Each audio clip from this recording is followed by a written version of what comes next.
Oh no, the Germans are finally going to break through. It's April of 1940, and I just don't know if I can hold the line anymore.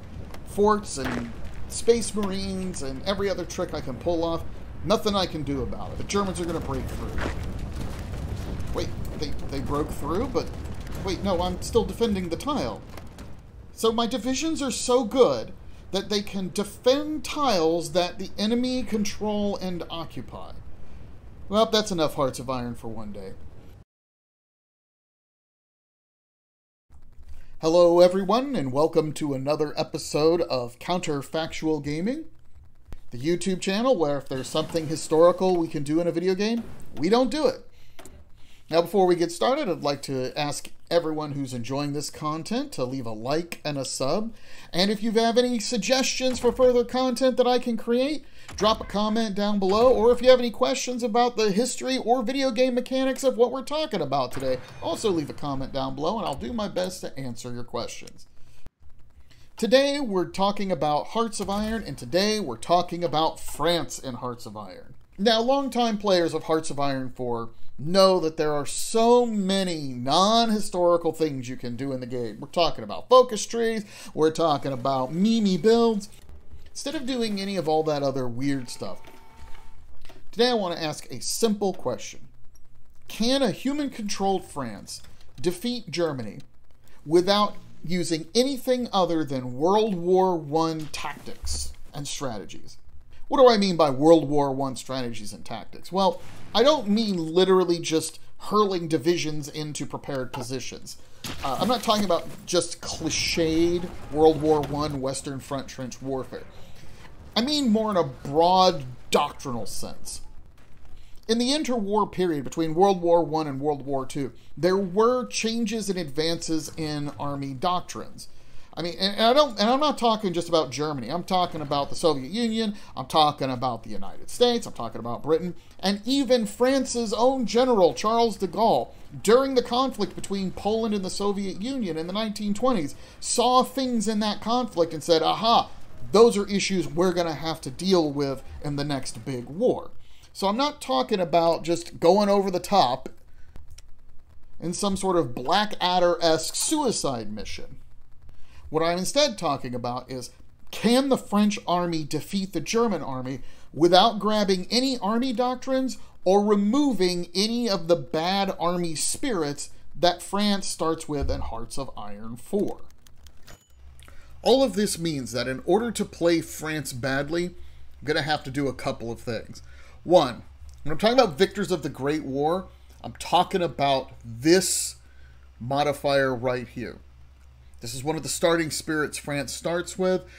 It nerfs war support and recruitable population and makes land doctrine costs much higher. For any other country, this would be debilitating. And in any other run, you should be working through your focus tree to get rid of that by the time the war starts. You don't need to get rid of it right away, but you definitely want it out of the picture by the time the war starts. I'm not going to do that. I'm also not going to do any of these focuses right here. This big, huge group of focuses. Part of the reason is because the end of that focus tree is what removes victors of the Great War, and I've already said I'm not going to do that. But there are so many, good things buried in this tree, I'm just not going to use any of it. I'm not going to extend the Maginot, I'm not going to build the Alpine forts. Flying artillery, mechanized, air dominance. Wow, I mean, that would be great to do, right? Look at that. It's a discount to fighter production. A 10% fighter production discount by itself in the normal game is worth going through these focuses, even if you didn't care about anything in these other focuses. That is a nice focus. I'm not going to do any of that. So that's a part of playing badly. And the final part of playing France badly is I'm not going to grab any of these doctrines right here. We start with trench warfare, we're going to stay with trench warfare. When I said that we're going to fight this like World War I mean that in a very literal and doctrinal sense. The French army in Hearts of Iron 4 in 1936 is very focused on thinking like World War I. So that's what we're going to do. We're not going to improve anything. And this is a terrible way to play the game, as you are going to see. But let's see if we can actually beat Germany doing it. Now, I'm not going to bore you with just going through all the pre-war stuff. I just want to stop here in August of 38. Germany is about to demand the Sudetenland, so let's take a look at what the French army has been up to. Well, I designed a tank. Look at that. Oh, it's beautiful. The Car C1. It's an interwar tank chassis. It's a heavy tank. It's a tank destroyer with a heavy gun, a medium fixed superstructure mount, a bunch of heavy machine guns, and a bunch of stuff down there that I don't care about. This tank is not that good. It's kind of expensive for what it does. Its only advantage is that it uses off-the-shelf technology. Now, I can later on modify it, but when I originally designed this tank earlier in the game, I didn't have to have anything researched. So my terrible research scheme supports this kind of mediocre tank design. And this tank destroyer, it's not going to go in a Panzer division, because I'm not going to make any Panzer divisions. It's going to go in infantry divisions. And eventually, as I produce enough, all infantry divisions that are on the front line will have these tank destroyers in them. I'm essentially going to make Space Marines, but they're not going to be good Space Marines. But they don't have to be good. If we go over here to the focus trees, you see I haven't even had a chance to devalue the franc yet, and I haven't gotten to my additional research slots yet. I haven't touched this, as I promised. I haven't touched that. I've been instead focusing on all the political focuses over here. I did remove disjointed government. I'm about to complete encourage immigration, which will remove full employment, which is I hate that spirit. It's really unpleasant. We did reorganize the aviation industry. We've done a bunch of things to grab extra factories. I did also put the agreements in place, and I haven't revoked them yet because I do want the extra stability. But really, I've just been sorting out France's politics. I do intend to do all this stuff over here, but this isn't going to be complete by the time the war starts. So I've been running with just 3 research slots this whole time. That's not what I would consider optimal, but hey, we're not being optimal today. Speaking of not being optimal, I haven't done any real work on aircraft. I will eventually put some aircraft into production, but I don't have the MIC to put on planes really right now, and I don't have the research to put on planes right now, so we just kind of have like nothing done here. Hey, but I got the Tier 2 artillery into production ahead of schedule. That's nice. I do have some IC techs. Hilariously, I got the 1939 howitzer into production super early, but I don't have any of the 1939 industrial techs, which would probably be more useful in the long run. I did at one point research improved armor protection just to make the tank destroyers a little bit better. And I did sneak in logistics companies because we are going to make use of them. But I forgot to do something else. See, I should have researched the armored train. And I should have put armored trains into production. But if you look at my production, you can see that I'm making tons of tank destroyers. I'm trying to make up my deficit in infantry kits. I'm sort of finishing out my ships, but there's no trains in there. Not armored trains, not regular trains. Because while I did intend to do this in a goofy and irresponsible way, playing France worse than they were historically, I didn't actually do one of the things that I had intended to do, which was put some trains into production, because I know I'm going to need them, and switch over to armored trains, which I know I was going to need, but I didn't do that. At this point, if you're watching the video, you should not only be paying attention to me telling you the things that I do that are kind of doofy, but you should also be looking at what I'm doing and pointing out all the things that I've done wrong, because, man, do I do a bunch of things wrong this run through. In August 39, Germany finally attacks Poland. I have a guarantee on Poland, so I accept and join the war with them. If we take a look at how I've set up my defense of France, the Maginot Line ends here. But you can tell that I've built level 4 forts along the Belgian and Luxembourg border. Those did not come from focuses, though. See, there's the Extend the Maginot focus here, and the Alpine Forts focus. I did not use those focuses. I had to build those manually because, of course, I'm not doing any of those focuses. I also manually built a few forts on the border with Italy. I have also, if we take a look at this guy, he's going to become a very important general later on. But this is how I've set up my best infantry divisions. I've got a battalion of heavy tank destroyers. Those are those really crappy tanks that I'm making. We've got artillery, engineers, AA guns, and logistics companies, and a bunch of infantry. I cannot afford to turn all of the French army into these, but my best divisions are facing Belgium and Luxembourg. Meanwhile, this guy is covering the Maginot Line, and he's doing it with these crappy divisions here. These are actually just training cadres that I use. Now, if you're not familiar with what I'm talking about here, leave a comment down below and I can do a video where I explain what I mean by a training cadre. Because I have a whole way of using templates to train divisions on the map in an equipment-efficient way. These are all lousy divisions, but I've got them sitting in the level 10 forts on the Maginot. They'll be okay. They're not great, but they will do just fine. And just as a historical side note, in the actual historical Battle of France, the French did put their lowest quality divisions on the Maginot Line. Like, that was the point. The Maginot Line is a great place to defend from, so they put their bad divisions there, the ones with low equipment, bad recruits, reserve formations. Those got to put on the Maginot Line. The best divisions France had got put over here to advance into Belgium to meet the Germans. Now, they executed the plan really poorly, but from a allocation of resources perspective, that was a smart idea. If you have these impregnable fortresses here, put your weak divisions there. Charles de Gaulle is covering the Italian front, and he has just regular infantry divisions. These aren't super infantry divisions with tanks because I just don't have enough.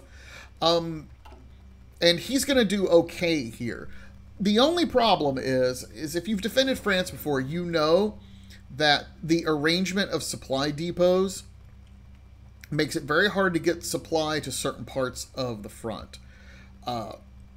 That's going to make defending this front harder than normal, especially because while I did research logistics companies, we're only at step 2, and we don't have any logistics wizards yet. That's going to degrade combat performance. I also have a covering force here in North Africa. I really thought the Italians were going to give me a run for my money, but as it turns out, they don't. And this army begins to advance against the Italians later on.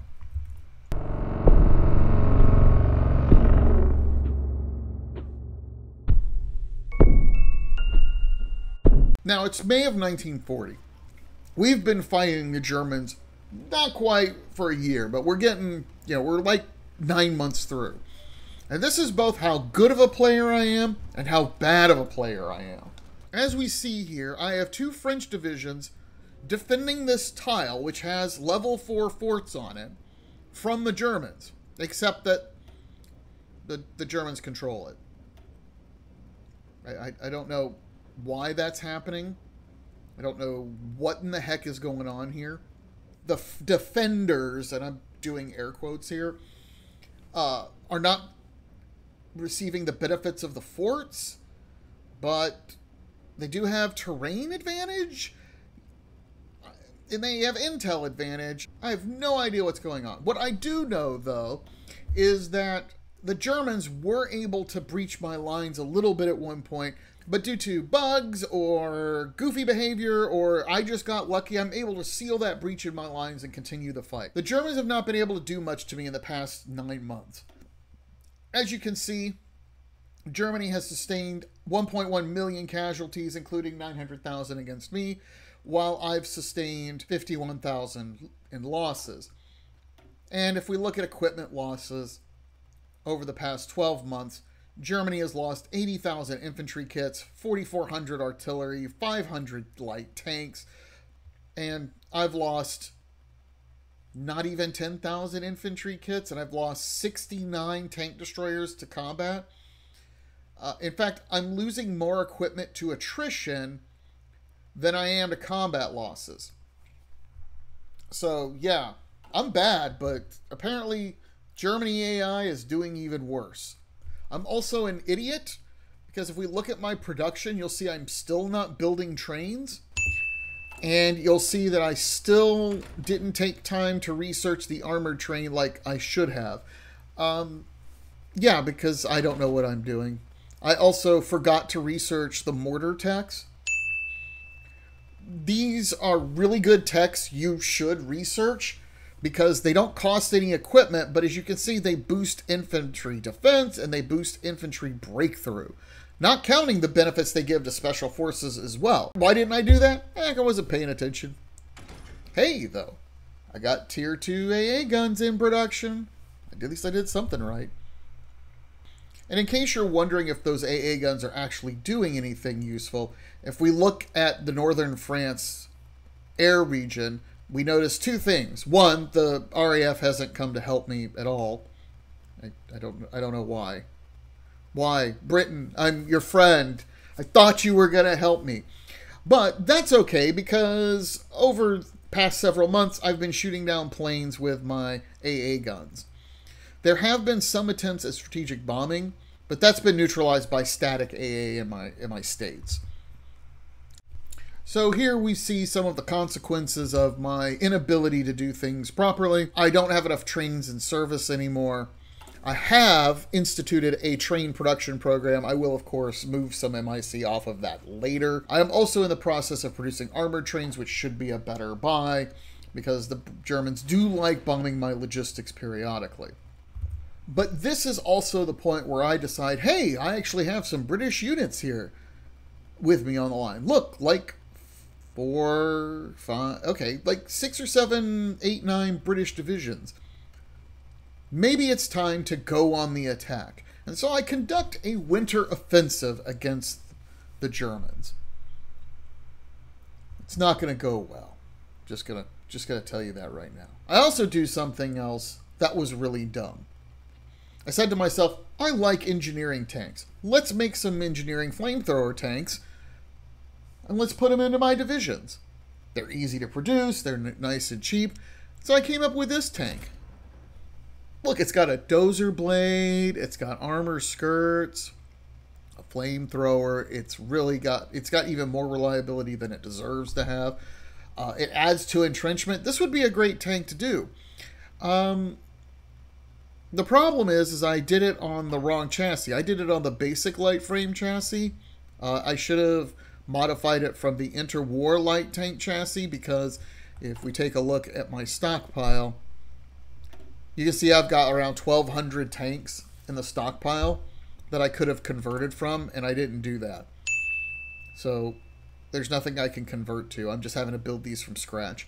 I should have converted my old tanks, but oh well. I learned my lesson for next time, I suppose. And here we have the results of my first offensive. The winter offensive I conducted ends roughly around 12 January, and we got one tile in, except to Ghent. We made it to Ghent. Yeah, that wasn't a very good offensive. But if we take a look at the combat log, it looks like I did nothing interesting. But if we look at the combat log, this was still more costly to the Germans than it was to me to attack. Yeah, they have railway guns and everything, and they're just not able to do much. Now, I am pushing with infantry without any of my own planes really in production. Credit to the RAF. The RAF did support my attack into Benelux. If we advance the clock, though, just a little bit, so the tooltips will update, you'll see that the Axis powers dogpiled all of their air assets into the area as well. So we were trying to conduct an offensive under lousy air cover. Didn't go well. I really tried to storm Brussels. We're bad at this. I also have not fixed my logistics issue. The only advantage now is I am building armored trains, so I should be losing fewer trains to bombing. I still don't have a critical mass of flame tanks because I messed that up. Tank destroyers.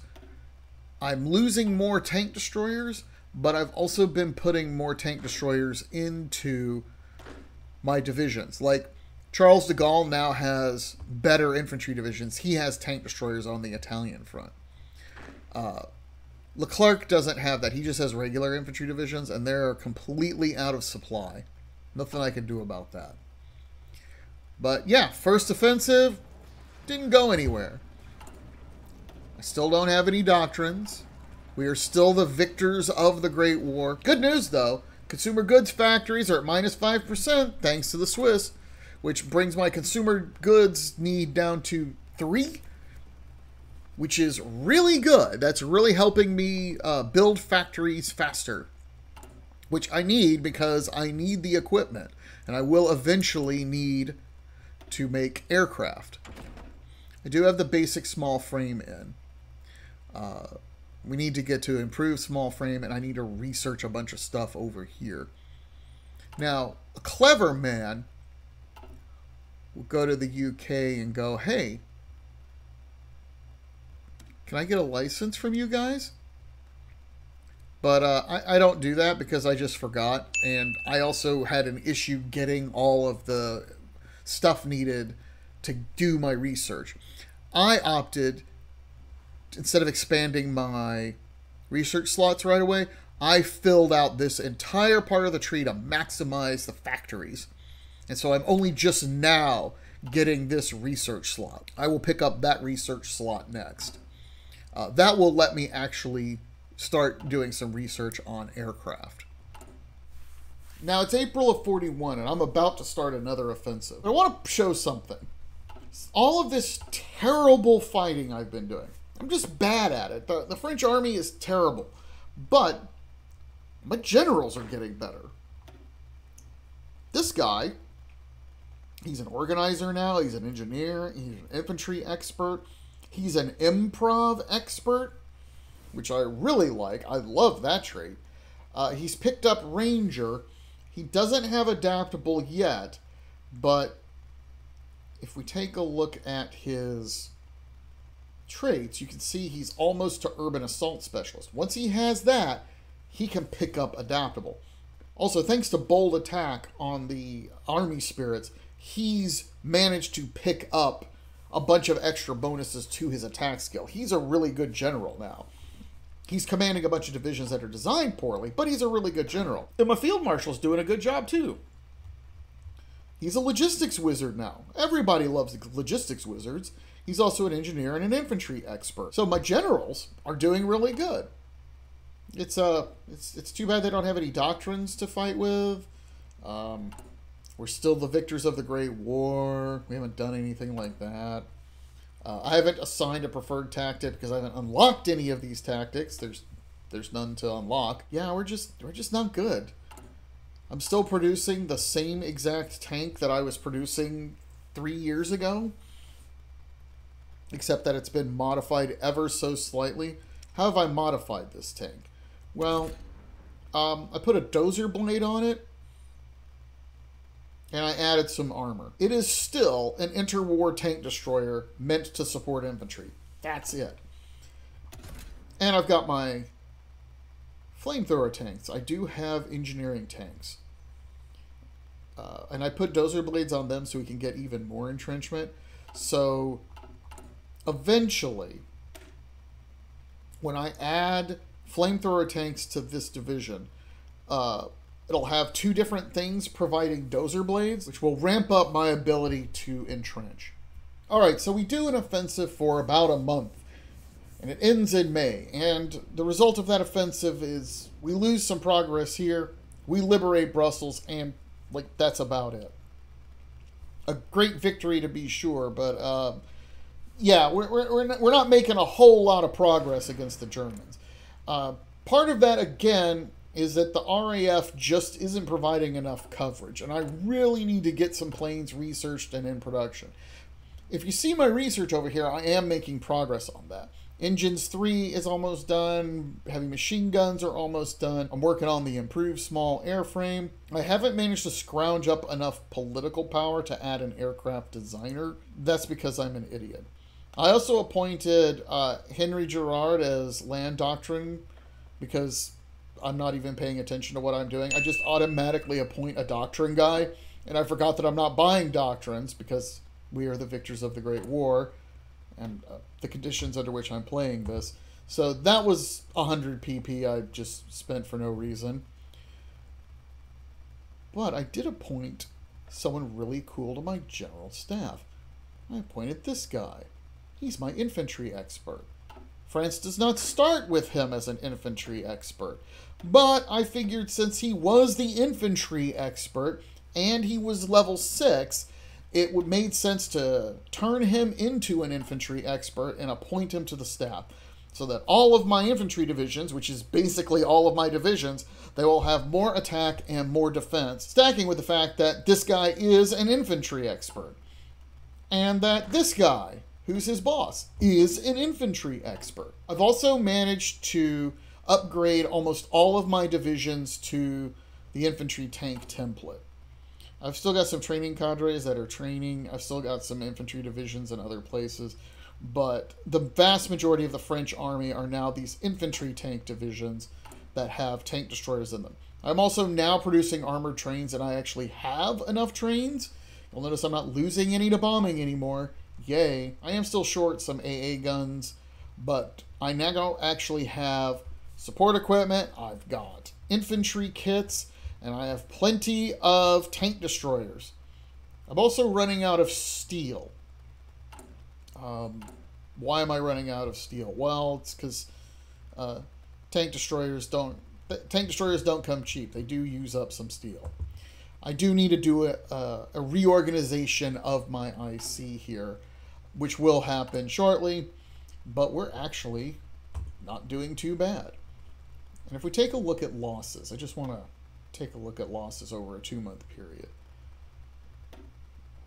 You can see that even though I was on the attack, the Germans lost more equipment than I did.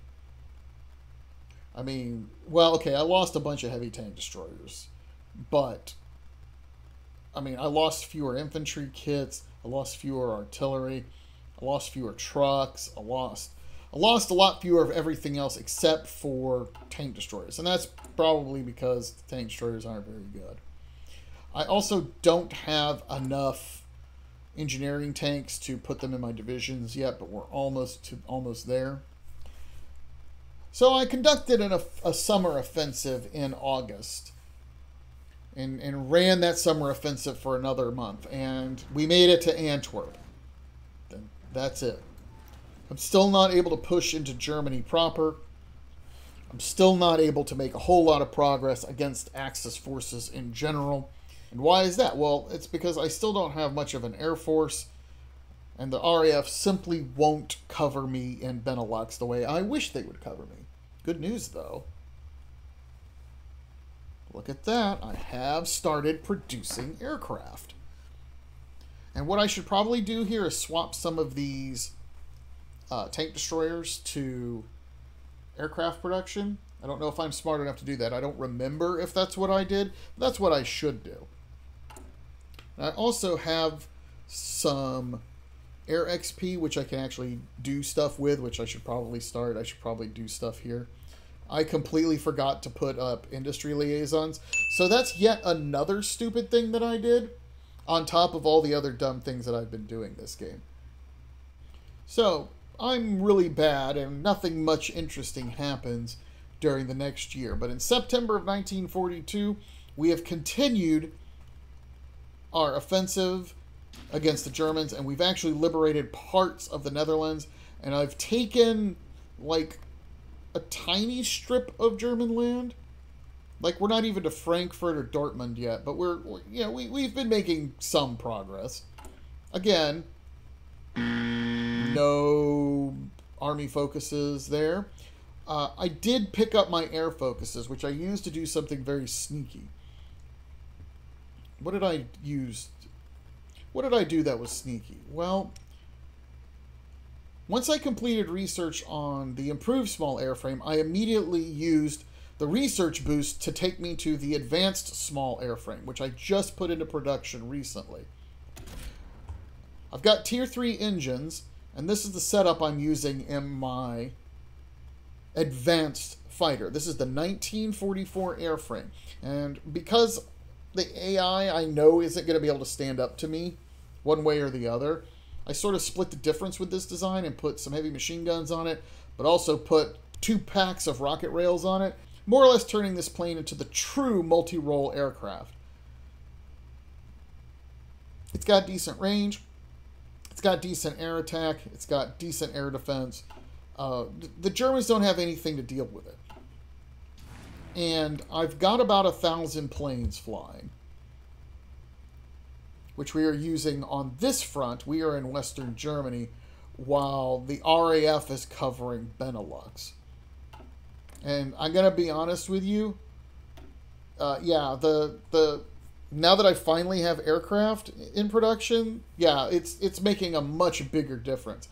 The French Air Force, I've lost 307 planes over the past several months, but you'll notice that most of those were shot down by AA because they've been running logistic strikes and close air support. Meanwhile, my planes have shot down 769 German fighters in air battle.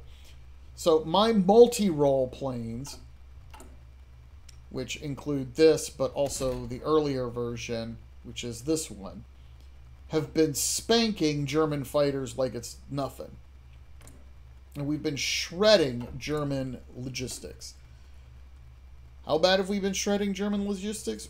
Well, to the point where they still technically have enough trucks and trains, but things are looking pretty bad for them. It's not looking good for the Germans at all. Also, I've reached a point where I don't really care about microing the front that much, so I just have armies on orders and I just tell them to attack constantly. Like Leclerc down here, he's been told to attack for like 3 months, and he just sometimes launches an attack, and that's the best he can do. I suppose I could send him some air power to help him out, but we're too busy attacking the Germans in Germany. Oh, good job, US. You're here helping me. Thanks for that. You want to actually do something more useful, US? No? Okay, I'll take care of it. Don't worry. The French army that has no doctrines will do it for you. I also took the time to appoint an air marshal, but I realized that I didn't need to do this because my planes don't spend a lot of time on air superiority, because there's not enough of a German Air Force left for them to care about. This guy is much more important because weather is a factor, so it's nice having him appointed. We are still the victors of the Great War. I did put the air production focus in because I ran out of things I wanted to do. I finished all that, except for the auto routes, which I don't care about. Done everything on the political side that I want to do. Picked up all the air focuses. I'm not going to do any naval focuses, and I'm not doing anything like this. So I can just spam aircraft constantly until the things go bad for the Germans. Also, with extensive conscription implemented, we are fielding a nice army, and we have a nice backfill of manpower. I also put light flame tanks into my divisions. I don't know if that's been a war-winning strategy or not. Probably shouldn't have this many factories on it anymore. I could probably tone that down a little bit. And I still have tons and tons of factories on tank destroyers. But I really do need them because we're just, like, barely hanging on. See, if I go over here, if I go to my theater view, over the past 12 months, we take a look at my losses. We can see that Germany has lost, and this is, just keep in mind, this is for 12 months. This is for the past year when I started doing offensives. I've lost 47,000 infantry kits to combat. He's lost 153,000 kits to combat. I've lost 471 artillery to combat. He's lost 7,100. I've lost 2,100 support equipment. He's lost 5,400 support equipment. He's also lost 1,300 light tanks, but I've lost 1,691 heavy tank destroyers, which are far more expensive than the light tanks he's been losing. He's also lost some medium tanks because he's finally got those in production. And I've lost 561 light flame tanks to combat.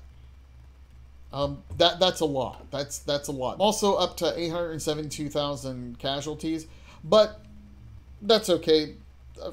Germany is down 5.26 million men, so I still consider that a win in my book.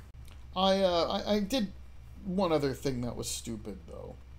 I never appointed anything over here for Spirit of Air Force Command. So it's March of 1943, and I conducted another winter offensive, but this one actually lasted long enough to get us to the gates of Berlin. See, we're right here. We're attacking Berlin. The Americans are in the war now. You can see I've got American and British divisions helping me try to take Berlin. I say trying to help me take Berlin. Berlin is fairly well defended by Hoth right now. I am primarily responsible, though, for putting air power in, like, Central Europe, not in the East Germany area. I'm going to letting the Americans and the British do most of that heavy lifting. I still have no grand battle plan doctrine in place, and we are still the victors of the Great War. I've been running that air production focus for who knows how long while I've been building and just spamming plane after plane after plane. Although, despite the fact that I have a decent number of planes in service, I've not caught up to the British yet. The British still have way more planes than I do. I did try the best I could to catch up to them, but I just can't. The Americans have more planes than I do, too. But I like my planes. I'm not unhappy with them. But if you need to see the consequences of the war that we've been fighting, we'll take a look at Theater View and look at the losses that both sides have been sustained. And we see once again that Germany has been losing far more equipment in all categories except one important category than I have. I mean, 234,000 infantry kits. Let me put that in perspective. I want you to understand how many infantry kits that is. The French army right now is 1.5 million troops. It requires 134,000 infantry kits. So when I say that I've destroyed 200 some odd thousand infantry kits, you need to understand that I've basically destroyed enough infantry kits so that the German army has had to reissue infantry kits to every single rifleman in the German army. That doesn't even count artillery losses, 11,000, anti-air losses, 3,000, 7,800 in support equipment. You take a look at what I'm rocking in my army, like, it's not even close. Like, they've lost, in 12 months, Germany has lost enough equipment to re-equip its own army more than once. However,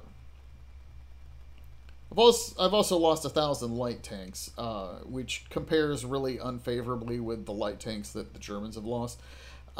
Where things are very unpleasant, though, are my tank destroyer losses.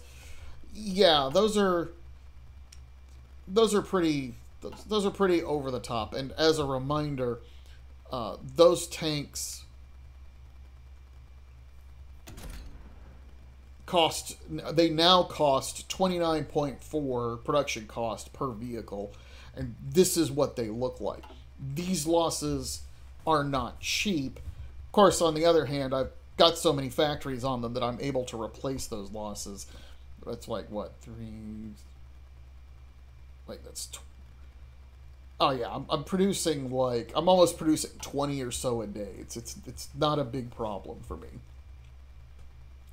So, even as bad as I've been playing, the Germans, in the past 12 months, have faced ridiculous losses. And I want to make something clear. When I was sitting in my forts here, you'd be like, well, of course, you're sitting in forts. What are the Germans going to do? They're just bashing their head against the wall. But I've been on the attack, and they've been facing those kinds of losses. If we look at the intel ledger, we see something even more interesting. Germany can only deploy 72% of the equipment required to outfit its divisions at this point. And if we look at Germany's stockpile, they've got some trains in stockpile, and that's it. Everything else is gone. It's just gone. None of their units are at full strength anymore. Some units are close, but they just aren't at full strength anymore.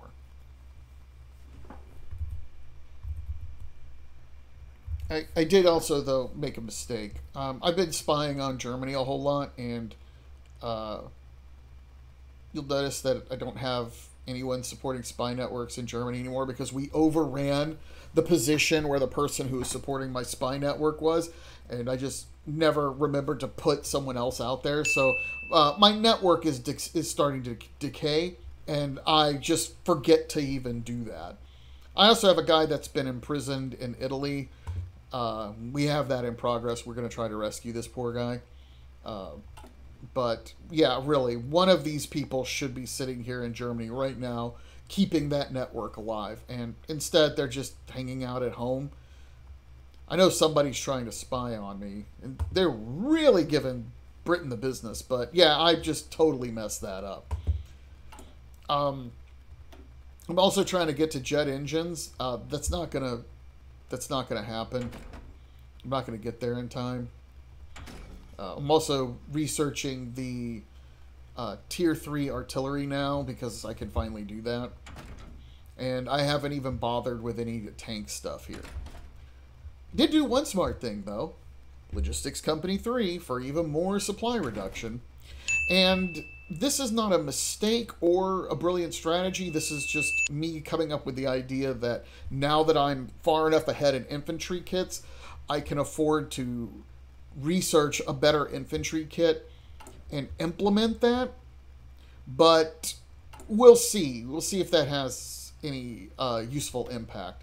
Because I do have plenty of equipment in the stockpile, so I can draw upon those reserves while the production line swaps over. But I don't think that's going to make too much of a difference in the war at this point. Oh, there's one other thing that looks like a mistake, but I didn't actually make this mistake. I did not build any of these train guns. These railway guns are all German equipment that I've captured. I would not, as France especially, I would not waste time making railway guns. You see, I'm not even using them. I probably should advance them to the front. I think I didn't even notice that I had captured them for a long time. But to be clear, I did not build these. I didn't want to build these. I didn't research building these. This is just stuff the Germans left behind as I captured it. So not a mistake on my part to build them, but we'll go ahead and add that to the mistake column because I didn't actually use them when I could have. So by November of 1943, we've defeated the Axis powers, and I led the peace conference negotiations, and this is the peace I negotiated at the end of World War II. What am I doing? This shows you how bad I am at negotiating peace. I was talking with some folks at the Paradox Forum, and they were talking about the complexities involved in the peace conference system. And I plainly admitted that I don't know anything about the peace conference system. I normally don't care about the peace conference system. And this shows. So this is the French occupation zone.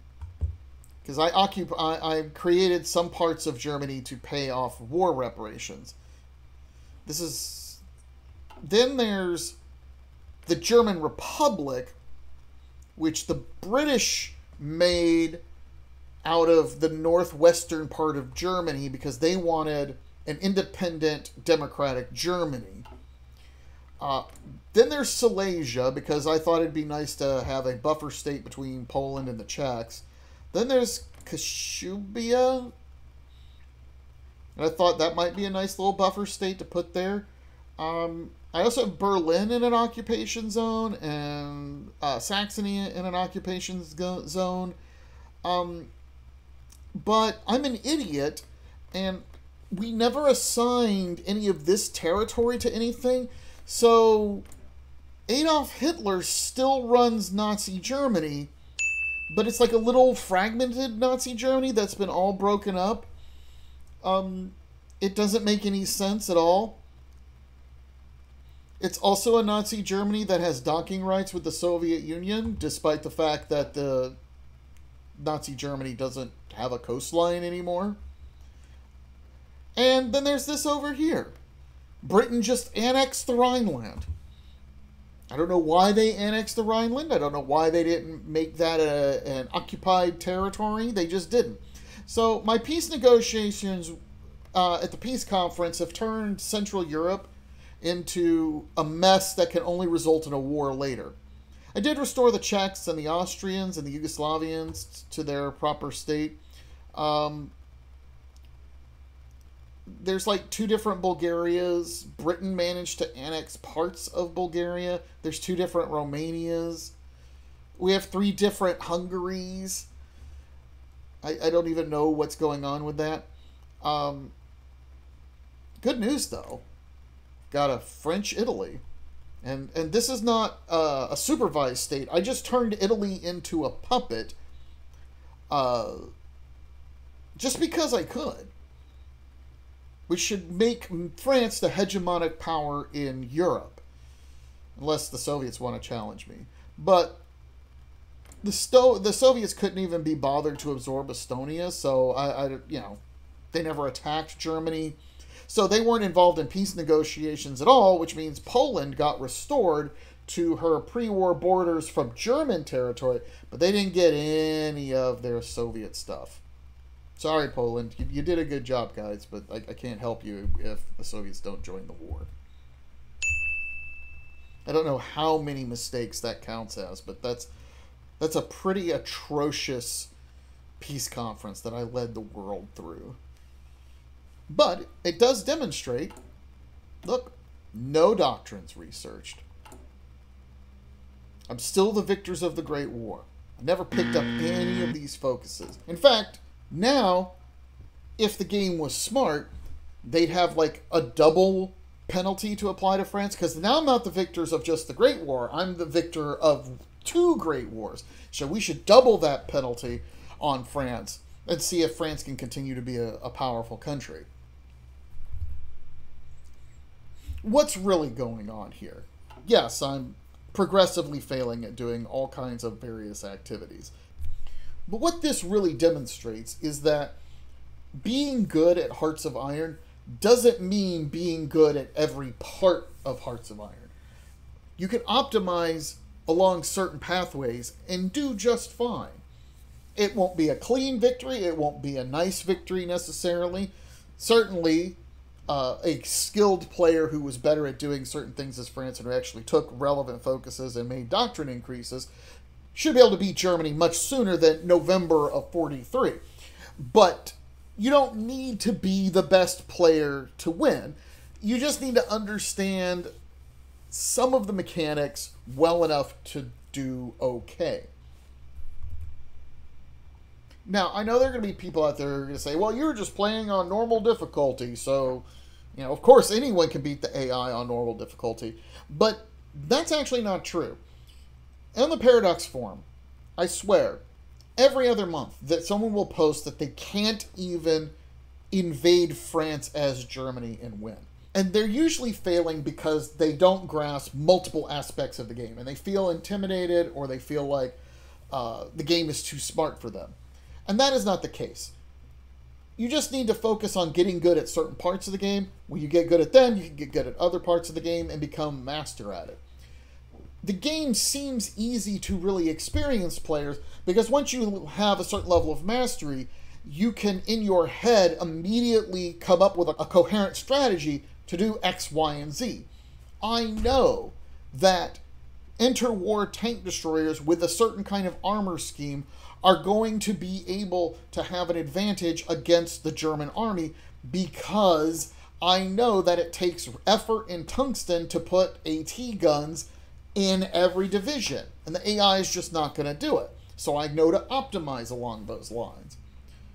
I also know that once I have a good plane in production that's a fighter, I will be able to destroy an enemy air force, but that means I need to make that fighter kind of a multi-role plane by putting like rocket rails on it or something, so that it has something to do once we've actually cleared enemy air forces out. I know that. A new player doesn't know that. So when we're looking at Hearts of Iron, I don't want you to look at it and say, oh, well, you're an idiot if you don't know what you're doing. Well, no. Don't approach the game from that angle. I want you to approach the game from that angle and say, even me, someone who is an experienced player, can make mistakes but still be successful on normal difficulty. There's a lot to master in this game. And I deliberately hobbled myself. I know better than to do this. This is just me saying, look, I can still win despite all of this. It's silly and it's fun to do that. But if you're a new player, or even a returning player who hasn't played in a while, and you feel daunted by what you see in Hearts of Iron, I don't want you to think, oh, I'm a bad player, I must be an idiot because I don't know these things. Because, no, there's a ton of moving parts. You saw all the things that I forgot to do in this video, because basically when I was playing through, the only thing I cared about was making sure I had Space Marines, making sure I had some basic logistics stuff taken care of, even though I forgot to build trains, and then just like running the game quickly so that I could get to the various breakpoints where I wanted to do stuff with the video. I forgot to do a whole bunch of stuff. I didn't even talk a whole lot about what I did with intelligence.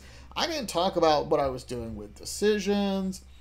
I didn't optimize research worth a damn. I didn't even explain that I was working on jet engines because I wasn't sure how long the war was going to take. So if I can defeat Germany, even though I'm making mistakes, I want new players, returning players, to just say, oh, okay, let me just get my feet wet. Maybe I'll do a couple of little things. I don't have to have the absolute meta build, but just take a couple of tips and improve my gameplay that way. And for experienced players, when you're talking about the game, don't talk down to other players who are new. Don't do anything like that. Remember, everyone makes mistakes. Even I make mistakes. And I sometimes kind of know what I'm doing. And I just forget to do things. If you think that I did that just for show, I'm sure I could find some of my friends that I've played multiplayer with. We could talk about things I forgot to do. Like the time that I negotiated a white peace with Ethiopia as Italy in a multiplayer game. Yeah, that's a thing that happened that I did one time. Let's just say that that was a very weird multiplayer game. And that about wraps our video up for today. If you've made it this far, I want to thank you for taking a look at what I have to say about this. And I hope you enjoyed my making war upon the Germans with a very ill-prepared French army.